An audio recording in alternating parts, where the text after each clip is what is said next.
Namaste, namaste, my brothers and sisters. Here we are for the continuum of the sharing. And in this sharing, we will be sharing you had to go through it. You had to go through it.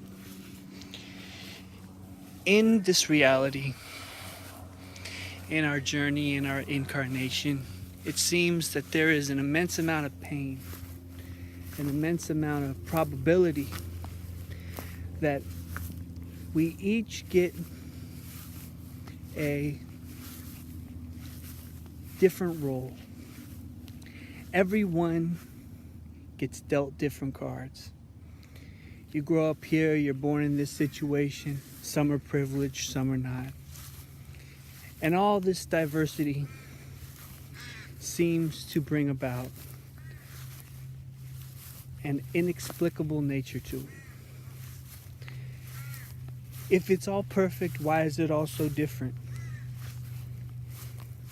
Why must we go through the hardships, the hard times, the pain? Why must we suffer?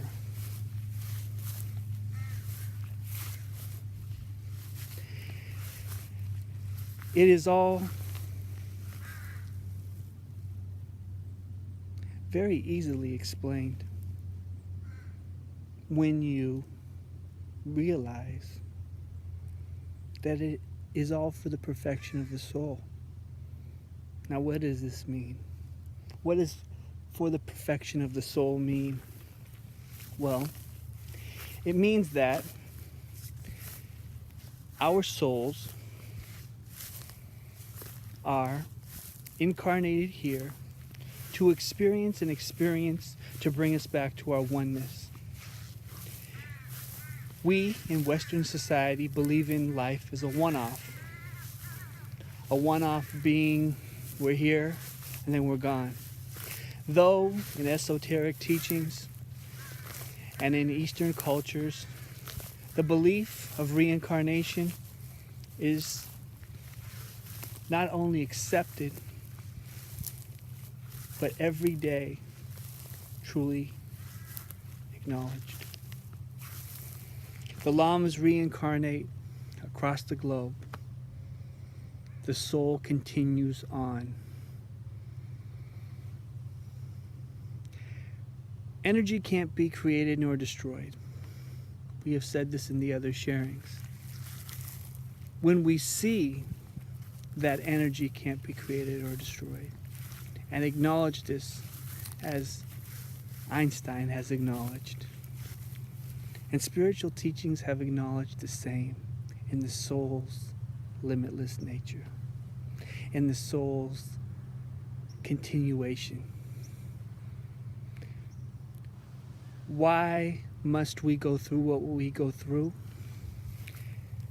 Because we learn to merge back to our oneness. We learn to come back home to what we are and to who we are. Krishnamurti quotes, "You must understand the whole of life, not just one little part of it. That is why you must read. That is why you must look at the skies.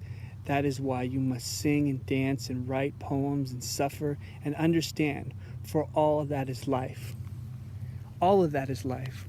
I've shared with you that I've shared immense amount of experiences, and I've shared that I would share more and more of my experience. And in my last sharing, I talked about full circle coming home and my journey through the music. And many times I look back at the things I did and the things that I experienced and the way I treated others and the way I treated the ones I love and the way I treated the material plane and the ego that I felt and the way that I immersed myself in non-compassion. And I say now, understanding that it is all one, that it is all God, and love is the elixir, the unconditional love of life. Why would I have done such a thing when I know in my soul that it was wrong? And I could feel, you can always feel when you do something wrong, as I have talked about the natural barometer. But when you're unconsciously piling it on and on and on and on and on, it is so easy to sweep it all under the rug. And then the laws of compensation and karma come right back. The nights and nights of the abuse, of trying to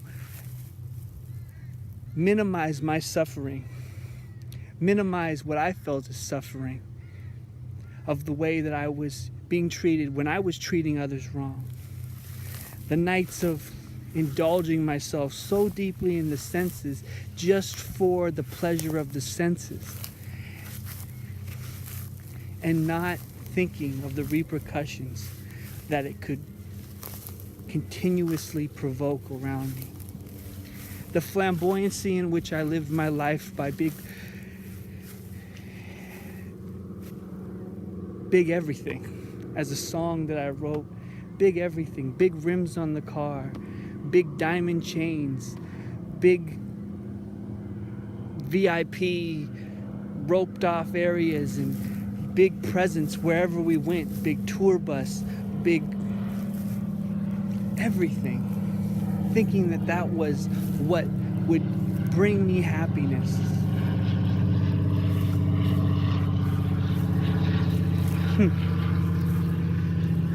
Thinking that was what was going to bring me happiness. Fame. You know, when you look at the understanding that this experience is to bring you back to whole. This experience of life is to bring you home. Is to bring you back to your essence. You realize that, as the quote says, difficult roads often lead to beautiful destinations. Difficult roads often lead to beautiful destinations.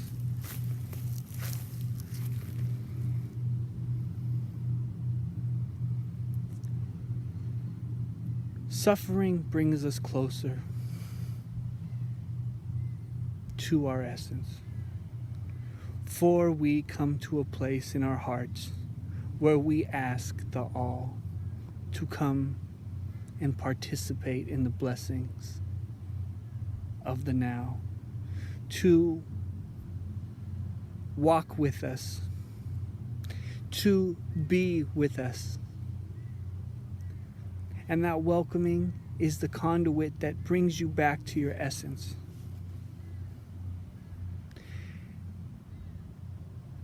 The more you seek to define yourself in the material plane, the more you pull yourself away from the all. For the ego is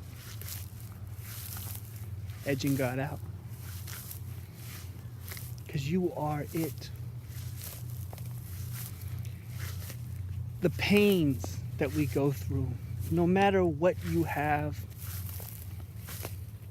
there is always pain. There is always pain. Behind the biggest walls and biggest estates across the globe, there are tears in the eyes of those who live in those homes.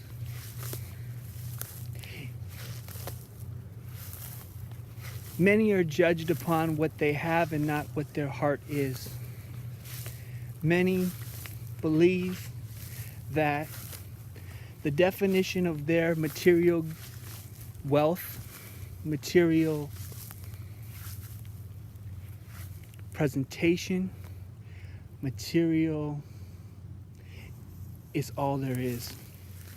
We must realize that when we go through pain, it brings us closer to our essence. When we go through loss, it affirms what we must recognize as gain. Gaining the world. Knowing that every experience is the conduit to bring you closer to your essence.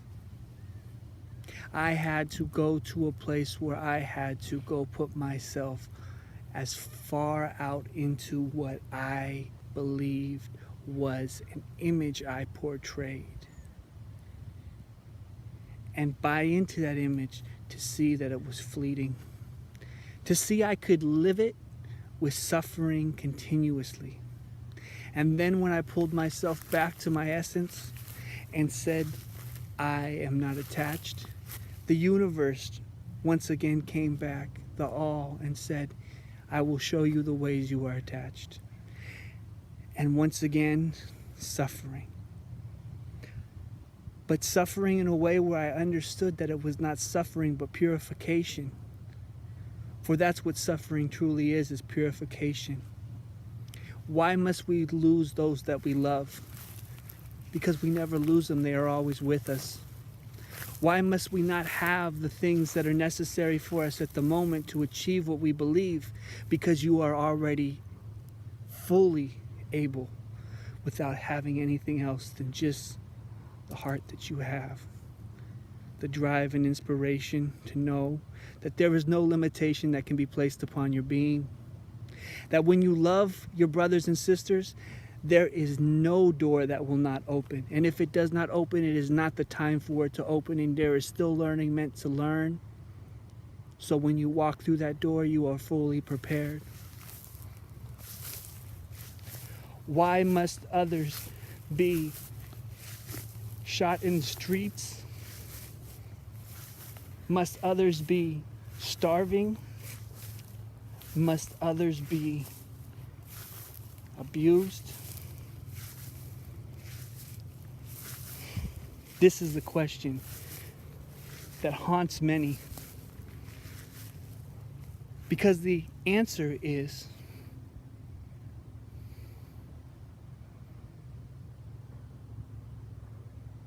not always easy, though it is simple. For us to see these sufferings, we must look within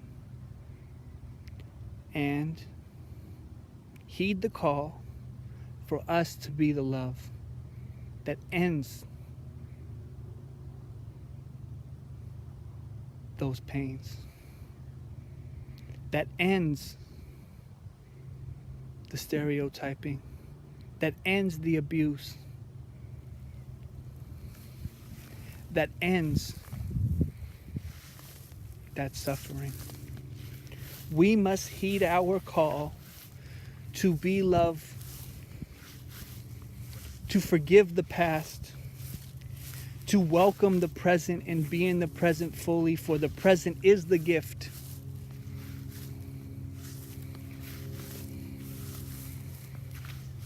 The present is the gift. And the suffering and the experiences of the past have led us to now to once again self-awaken, self-realize our essence as all, as the begotten, and love all, and fearlessly and lovingly walk forward to be that love no matter where we are and with whom we are, to forgive our enemies, for there are no enemies but the enemies that dwell within our hearts, the definitions we have attached to our perception, and the suffering that we believe we can purify by our ways. Why did we have to go through it? so we could learn, so we could love, so we could live life. E pluribus unum. From many, there is one. One. It is all one. Love all. Forgive all. Be here now. I am with you. You were loved. And I am grateful for all the tears, the pains, the successes, the ups, the downs, the roller coaster that has brought me home. Here, now. Namaste, my brothers and sisters. Agape Ananda, you are loved. And I am with you.